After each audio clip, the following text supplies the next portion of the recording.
Avec un invité prestigieux ce soir pour ce premier live, Edwin Pindi, qui est avec nous ce soir, président exécutif de l'Estac. Un grand merci Edwin d'être avec nous. Je vous en prie. Alors d'abord bonsoir à tous. Alors je ne vais pas changer, je vais aussi vous souhaiter mes meilleurs vœux. Alors je vais juste nuancer un petit peu, plutôt que de dire plein de victoires, je vais dire beaucoup de points pour l'Estac. Ah, c'est bien aussi. Points, c'est vrai, on prend. Tant qu'il y a des points, on prend. C'est intimement lié quand même, intimement lié, Bien sûr, beaucoup de points pour bien l'Estac. sûr, évidemment. Merci président d'être avec nous après quasi 3 mois de présidence maintenant à la tête de l'Estac. Peut-être première question, comment ça se passe, comment se passe l'intégration et est-ce que voilà, vous avez eu le temps de rencontrer tous les acteurs du monde local, etc. Comment ça se passe cette intégration? Oui, bah écoutez, c'est vrai qu'effectivement ça fait presque 3 mois puisque je suis arrivé le 18 octobre. Donc j'ai essentiellement passé du temps sur le territoire à rencontrer l'ensemble des acteurs locaux. Alors tu m'étais promis de vous rencontrer dans ces 3 mois, donc je suis encore à la limite. Voilà, on est dedans. Dans le créneau, ouais. Ce qui fait ma venue ce soir. Non mais ça se passe sincèrement très bien parce que j'ai été bien accueilli. D'abord par les équipes du club, ça il faut vraiment le souligner.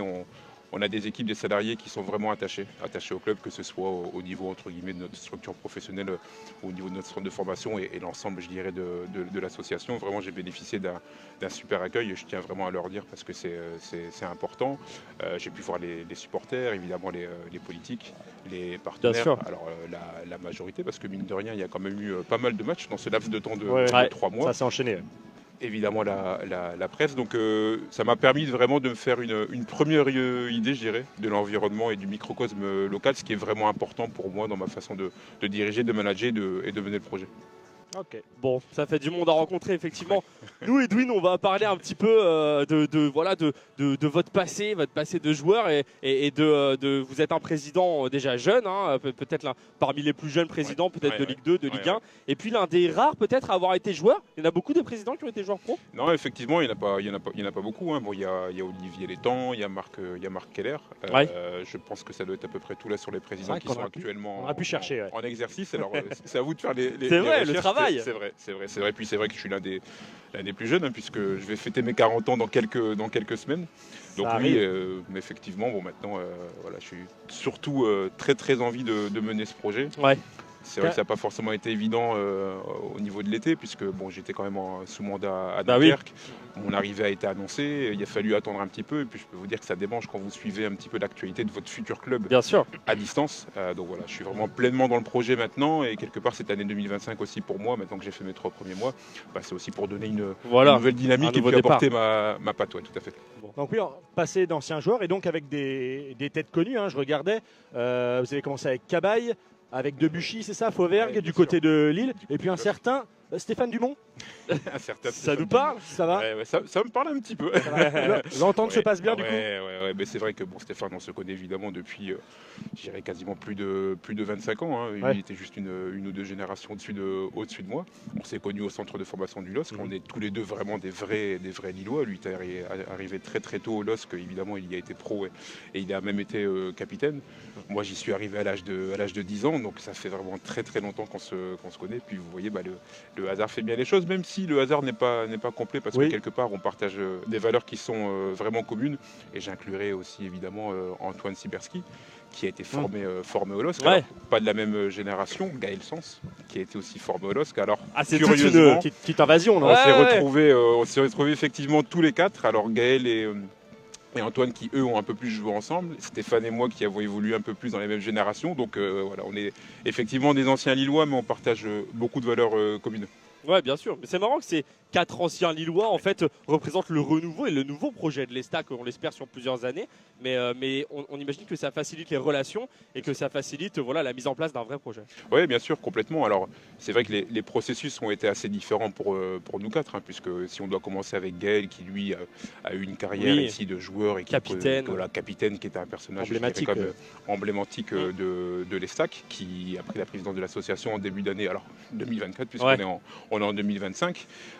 Antoine, j'ai suivi sa domination de loin, puisqu'à ce moment-là, j'étais déjà en contact avec le City Group, et puis après Stéphane, donc dans la foulée. Alors là où je dis qu'il n'y a pas de hasard, c'est que quelque part dans le renouveau de la gouvernance au niveau du City Group, c'est vrai que de retrouver une gouvernance locale avec des personnes qui connaissent le football professionnel français, et qui sont certainement, je l'espère, adaptés à des clubs, je dirais, de territoire, parce qu'on est dans un territoire, on n'est pas dans une ville, une métropole d'1 million Non, une ville de taille moyenne. Donc au-delà des compétences de chacun dans notre domaine, et je l'ai déjà dit en préambule, on partage vraiment des valeurs communes. C'est ce qu'on veut insuffler au quotidien, que ce soit pour moi dans l'ensemble du club, Gaël au niveau de l'association, Antoine et Stéphane sur le plan sportif. Ça c'est important. Et il faut aussi citer, même s'il n'est pas lillois, Sébastien Degrange, qui est arrivé aussi à la tête du centre de formation, puisqu'il y a également un nouveau directeur du centre de formation. Donc on a vraiment une refonte de la gouvernance totale. Ouais. Effectivement, ça fait partie de ces nouvelles têtes. Sébastien Degrange aussi qui est arrivé récemment.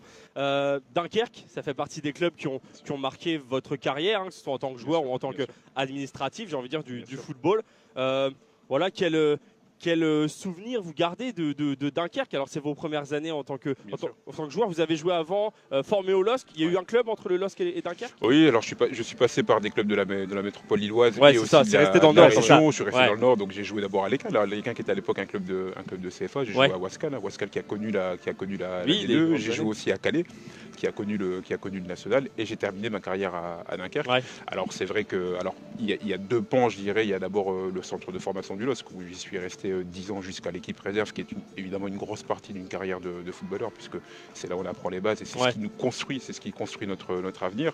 Et effectivement, Dunkerque, alors j'ai passé de très bons moments aussi dans les autres clubs, il ne faut pas les occulter, mais Dunkerque a été une grosse partie, puisque j'y ai terminé ma carrière de joueur, j'y ai été capitaine, j'y ai connu des montées successives, puisque j'ai connu 4 montées. Ouais. 2 en tant que joueur et 2 en tant que dirigeant. C'est là aussi que j'ai commencé à travailler en tant qu'administratif. Alors même avant d'être directeur général et président, j'avais œuvré dans des fonctions administratives, même si ce n'était pas complètement officiel. C'est ce que les gens ne savent pas toujours, mais quand je jouais, j'étais déjà dans des fonctions administratives. Donc c'est un club où je suis resté pendant 15 ans. On a construit vraiment, je dirais, d'un statut associatif un vrai club pro avec des structures d'entraînement, une structure pour évoluer dans un stade adapté à la Ligue 2. Donc oui, ce sera toujours une grosse partie de ma carrière. Je suis fier du travail accompli et je suis aussi très heureux parce que quand vous quittez un projet, de laisser finalement ce projet-là dans les mains d'un nouvel actionnaire avec qui j'ai pu collaborer pendant une saison et surtout une équipe qui est bien classée. J'avais vraiment le sentiment du devoir accompli. Ça.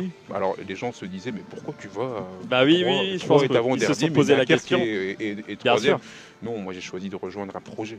C'est ça. Et le projet de l'EFTAC, pour moi, est important, intéressant. Alors effectivement, il y a eu des mois difficiles, il ne faut pas se le cacher, mais je suis persuadé qu'on a vraiment toutes les armes et tout le potentiel pour développer ce club. D'abord, effectivement, revenir à, on l'espère, un maintien rapide. Mais voilà, moi, je souhaite m'installer ici sur le moyen à long terme, parce qu'il y a de quoi faire, vraiment. Bon, c'est ce que tout le monde attend, un maintien confortable. C'est vrai qu'après les quelques années qu'on a passées, vous l'imaginez et vous l'avez suivi, j'imagine, de plus en plus proche. Mais oui, c'était très très long. On en demande aussi de stabilité, tout simplement. En tant que supporter, on est les premiers supporters. On est aussi des supporters en premier lieu. Et avoir un petit peu de stabilité et s'engager sur le moyen et long terme, on aime bien entendre ça. Oui, bien sûr. C'est vrai que dans le football professionnel aujourd'hui, le plus difficile finalement, c'est d'avoir de la stabilité, puisqu'on n'est pas récent dans un monde où les gens sont de passage. Un joueur, il est de passage, un entraîneur, il est de passage. Même maintenant, les dirigeants peuvent être amenés à changer de club. Mais cette stabilité, c'est ce pourquoi on a été recruté. Donc à nous de faire le job, évidemment, puisqu'on sait que pour réussir, un projet a toujours besoin de temps. Il y a besoin de temps, c'est important. C'est rare dans le football. Et oui, c'est rare, mais on est finalement quand même 4 nouvelles personnes à être arrivées. Je vous les ai citées. Gaël Sens qui était déjà là, mais qui quelque part a repris aussi la présidence de l'ASSO il n'y a pas très très longtemps. Donc on a encore beaucoup de choses à apprendre en interne au niveau du club et petit à petit pouvoir poser nos méthodes de management, notre vision, mais tout ne se fait pas en 2-3 mois. Vous l'avez vu avec l'équipe première. Il y a des bons résultats depuis 3 mois, même si on est un peu frustré par la défaite contre Rodez, mais c'est les fruits d'un travail qui a commencé déjà à l'intersaison. Le travail ne se fait pas du jour au lendemain et parfois il y a encore les affres du passé où parfois il faut on rechute. Voilà, il faut un petit peu de temps et c'est aussi pour ça que je parle de maintien. C'est pas un manque d'ambition, pas du tout, loin de là, mais c'est simplement faire preuve de réalisme, d'humilité, puisque le club est en national. Faut pas oublier d'où on vient. Je crois vraiment que les supporters et nous les premiers ont vraiment la tête sur les épaules là-dessus, à se dire voilà, le maintien c'est l'objectif numéro 1 et voilà, on dit toujours. Même si on en a envie, on verra ce qui se passera plus loin, mais bon, en tout cas, voilà, c'est l'objectif. Je crois qu'on a une petite séquence, président, à vous montrer, petite séquence vidéo. vous en parliez un petit peu. Non, il n'y a rien de. Non, Pas de dossier, pas de dossier. J'ai cru comprendre que vous étiez un peu taquin. Non, on s'adapte en fonction du statut qu'on reçoit, donc du coup ça va. On a regardé un petit peu, on a recherché, vous en parliez, différentes missions administratives. Et d'après les recherches, 2017, juste après la retraite en tant que joueur, vous êtes passé secrétaire général à l'USLD. Tout à fait. Donc on a retrouvé une petite séquence. On va regarder ensemble et on en parle juste après. 2016 d'ailleurs. Allez, bon match. Hein. Tout ce que vous faites là, faites-le bien ensemble, hein, les mecs. Hein. Tout ce que vous faites là, toujours ensemble. Hein. Je suis sûr qu'on lui dirait ce soir de jouer, il jouerait, ça c'est certain. Allez, mec. Hein. Ce numéro là, tu respectes ce numéro là. Tu vas chercher, ça fait mal comme tu veux. Allez, mec. Hein. Allez, gars, un par un là, venez, un par un, les mecs. Allez, les mecs. Tu sentir la force, les mecs. Que tout le monde se rapproche là, tous ensemble. Tous ensemble, les mecs. Aujourd'hui là, rappelez-vous, hein, on est chez nous là à domicile. Ça fait plusieurs fois que je vous le dis, mais on se fait respecter. Quand je vous dis on se fait respecter, ça veut dire que dès que vous rentrez sur ce terrain-là, vous jouez à la vie, à la mort. On est ensemble, on est une famille, on joue pour un public qui est venu, on joue pour une famille, on joue pour une ville, on joue pour une communauté, tout ce que vous voulez. Vous jouez pour un blaze, mais je veux que vous représentez Dunkerque, parce que Dunkerque, je sais que c'est une grande équipe. Alors montrez-moi sur ce terrain qu'à la fin du match, on chante tous ensemble. Et pour la gagner,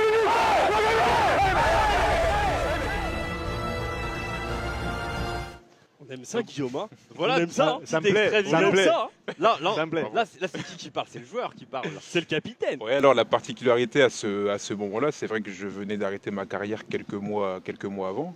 On était encore peu dans la structure administrative, donc en fait à cette époque-là, il y avait un président au-dessus de moi. Il y avait un coach avec qui je collaborais, donc je faisais beaucoup de choses. Hein. Alors parfois on m'appelait directeur sportif, on m'appelait manager général, directeur général. C'est très polyvalent, ouais. J'étais vraiment très polyvalent, Ouais. donc j'avais un rôle toujours de management de la structure, sauf que la structure était plus petite. Alors la vraie anecdote, c'est que en début de saison, donc j'allais dans le vestiaire, je donnais un mot aux joueurs et j'avais choisi de ne pas faire de mots comme ça parce que j'estimais que c'était un moment qui appartenait aux joueurs. Ouais.